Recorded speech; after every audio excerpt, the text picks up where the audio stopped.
नमस्कार, जय Hind, Vande Mataram. Today breaking news में आप सभी का स्वागत है। चलिए जानते हैं सुबह से लेकर शाम तक की तमाम बड़ी खबरों को। अगली बड़ी खबर की बात करें तो 4 महीने तक के लिए स्थगित होगी नीट पीजी परीक्षा। प्रधानमंत्री ने लिया फैसला। कोरोना के बढ़ते संकट के बीच प्रधानमंत्री नरेंद्र मोदी ने कई अहम निर्णय लिए हैं। पीएमओ ऑफिस के मुताबिक प्रधानमंत्री ने मेडिकल चिकित्सक कर्मियों की उपलब्धता को बढ़ाने के लिए कई अहम फैसले लिए हैं। इसमें से एक नीट पीजी परीक्षा को कम से कम 4 महीने के लिए स्थगित किया जाना है। पीएमओ ने कहा है कि कोविड कर्तव्यों के लिए 100 दिन को पूरा करने वाले चिकित्सक कर्मियों को नियमित सरकारी भर्तियां में जो प्राथमिकता दी जाएगी। मेडिकल जो है इंटर्न्स की उनकी फैकल्टी की देखरेख में जो है कोविड प्रबंधक कार्यों के लिए तैयार किया जाएगा। अगली बड़ी खबर की बात करें तो 5 राज्यों में सरकार गठन इसी हफ्ते। बंगाल में ममता बनर्जी 5 मई को मुख्यमंत्री पद की शपथ लेगी। तमिलनाडु में स्टालिन ने विधायक की बैठक बुलाई। 5 राज्यों पश्चिम बंगाल, तमिलनाडु, केरल, असम और पुडुचेरी में हुए विधानसभा चुनाव का रिजल्ट आ चुका है और अब यहां नई सरकार के गठन की तैयारी तेज हो गई है। सभी राज्यों में इसी हफ्ते सरकार का गठन होगा। रविवार को आए नतीजे के मुताबिक बंगाल में टीएमसी, जो असम में भाजपा, तमिलनाडु में जो है डीएमके, केरल में कम्युनिस्ट और पुडुचेरी में जो है एनडीए की सरकार बनी है। अगली बड़ी खबर की बात करें तो देश में बेकाबू कोरोना संक्रमण। पिछले 24 घंटे में 3,68,000 नए मामले, 3417 लोगों की हुई मौत। भारत में कोरोना संक्रमण की दूसरी लहर काफी घातक हो गई है। हर दिन रोगियों की संख्या बढ़ती जा रही है। केंद्रीय स्वास्थ्य मंत्रालय के अनुसार पिछले 24 घंटे में भारत में 3,68,000 नए कोरोना संक्रमण के मामले सामने आए हैं, जबकि 3,417 मरीजों की मौत हो गई है। वहीं 3,732 लोगों ने कोरोना को हराया है। अब कोरोना के कुल संक्रमितों की संख्या 1,99,25,604 पर पहुंच गई है। वहीं कुल डिस्चार्ज हुए लोगों की संख्या 1,62,93,003 पर पहुंच गई है। वहीं मौत का अब कुल आंकड़ा 2,18,959 पर पहुंच गया है। वहीं अब कोरोना के कुल एक्टिव केस की संख्या 34,13,642 पर पहुंच गई है। अगली बड़ी खबर की बात करें तो लोकल एड्रेस प्रूफ न होने पर भी कोरोना मरीजों का अस्पताल में करे भर्ती। सुप्रीम कोर्ट का अहम आदेश। देश में कोरोना वायरस संक्रमण के मामले तेजी से बढ़ रहे हैं। दिनों दिन स्थिति गंभीर होती जा रही है। ऐसे में अस्पतालों में बेड और ऑक्सीजन की कमी बड़े स्तर पर सामने आ रही है।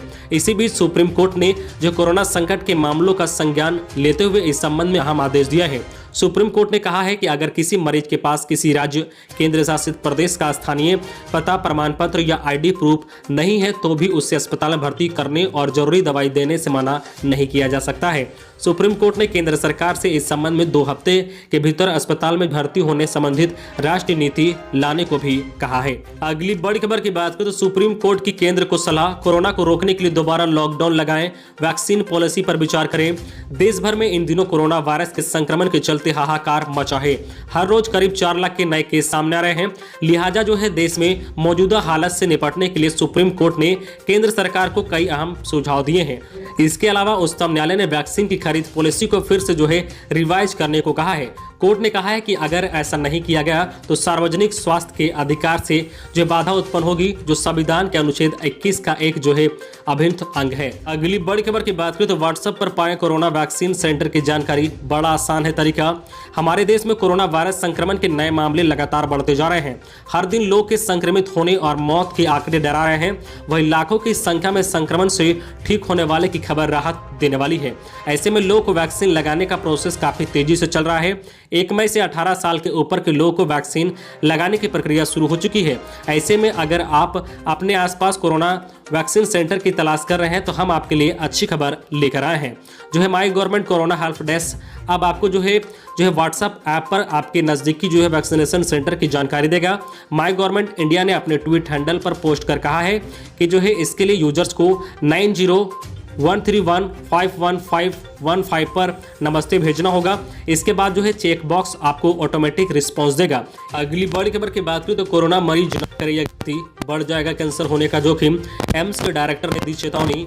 ऑल इंडिया जो है और विज्ञान संस्थान के डायरेक्टर रणदीप गुलेरिया ने सोमवार को कोरोना के हल्के लक्षण वाले मरीजों को सीटी स्कैन और जो है बायोमार्कर्स के दुरुपयोग को लेकर चेतावनी दी है। उन्होंने यहां तक कहा है कि सीटी स्कैन के अधिक इस्तेमाल से कैंसर होने का खतरा बढ़ जाता है। एक सीटी स्कैन को 300 से 400 जो है एक्सरे के बराबर बताते हुए उन्होंने कहा है कि बिना डॉक्टर की सलाह के सीटी स्कैन ना कराएं। उन्होंने यहां तक कहा है कि जरूरत पड़ने पर सीटी स्कैन की जगह पहले चेस्ट एक्सरे कराएं। गुलेरिया ने कहा है कि हल्के लक्षण वाले मरीजों को सीटी स्कैन की कोई जरूरत नहीं है। अगली बड़ी खबर की बात करें तो दिल्ली समेत देश के कई राज्यों में आंधी पानी की आशंका, 4 दिन का अलर्ट जारी। कोरोना संकट से जूझ रहा भारत इन दिनों गर्मी की मार झेल रहा है। देश के कई राज्यों में पारा 40 पार चला गया है, लेकिन पश्चिम विक्षोभ के चलते देश के कई राज्यों में भारी बारिश के असर दिख रहे हैं। भारतीय मौसम विभाग ने अपने ताजा अपडेट में कहा है कि आज से लेकर 7 मई तक यूपी, उत्तराखंड, एमपी, बिहार, झारखंड में आंधी पानी की आशंका नजर आ रही है। तो वहीं इस दौरान कहीं पर बिजली कड़कने और ओलावृष्टि की भी संभावना बनी हुई है। बारिश होने की वजह से इन राज्यों के तापमान में कमी आएगी। मालूम हो कि इससे पहले भी IMD ने कहा था कि मई के पहले हफ्ते में बिहार, झारखंड, बंगाल, असम में हल्के से तेज बारिश की संभावना है। अगली बड़ी खबर की बात करें तो केंद्र सरकार ने किया है मुफ्त राशन देने का ऐलान। अगर आपका डीलर करे इनकार तो यहाँ करे शिकायत। देश में गहराए कोरोना संकट को देखते हुए केंद्र सरकार ने गरीबों को मई और जून 2 महीने में मुफ्त राशन उपलब्ध कराने का ऐलान किया है। प्रधानमंत्री गरीब कल्याण योजना के तहत गरीबों को 5 किलो खाद्य अन्न मुफ्त में उपलब्ध कराया जाएगा। माना जा रहा है कि सरकार के इस फैसले से देश के 80 करोड़ लोगों को लाभ मिलेगा। केंद्र सरकार ने पिछले साल भी देश के गरीबों को मुफ्त राशन उपलब्ध कराया था। अगर आपके राशन कार्ड है और राशन कार्ड डीलर आपको कोटे का अनाज देने से मना कर रहा है तो आप टोल फ्री नंबर पर शिकायत कर सकते हैं या इस पर कॉल करके आप अपनी शिकायत दर्ज करा सकते हैं। अगली बड़ी खबर की बात करें तो बंगाल में राजनीतिक हिंसा, चुनाव के नतीजे आने के बाद प्रदेश में बीजेपी कार्यकर्ताओं पर हमले, 9 की मौत, गृह मंत्रालय ने रिपोर्ट मांगी। बंगाल में विधानसभा चुनाव आने के बाद राजनीतिक हिंसा का सिलसिला शुरू हो गया है। नतीजे आने वाले दिन ही कोलकाता में बीजेपी के दफ्तर पर आग लगा दी गई थी। सोमवार को भी पार्टी के 2 कार्यकर्ताओं की पीट कर हत्या की खबरें आई है। विपक्ष पार्टी के कार्यकर्ताओं को निशाना बनाए जाने पर गृह मंत्रालय ने बंगाल सरकार से रिपोर्ट मांगी है। बीजेपी के प्रदेश अध्यक्ष दिलीप घोष ने दावा किया है कि चुनाव के बाद शुरू हुई हिंसा में 24 घंटे में 9 लोग की मौत हुई है। प्रदेश में डर का माहौल है। सत्ताधारी पार्टी हाथ बांध कर बैठी है। पुलिस कोई मदद नहीं कर रही है। हमने इस मामले पर राज्यपाल से मुलाकात की है, उन्होंने कार्रवाई का भरोसा दिया है। बीजेपी के राष्ट्रीय प्रवक्ता संबित पात्रा ने हमले का एक वीडियो सोशल मीडिया पर पोस्ट किया है और इसमें जीत का जश्न मना रहे कुछ लोग एक घर में घुसकर तोड़फोड़ कर रहे हैं।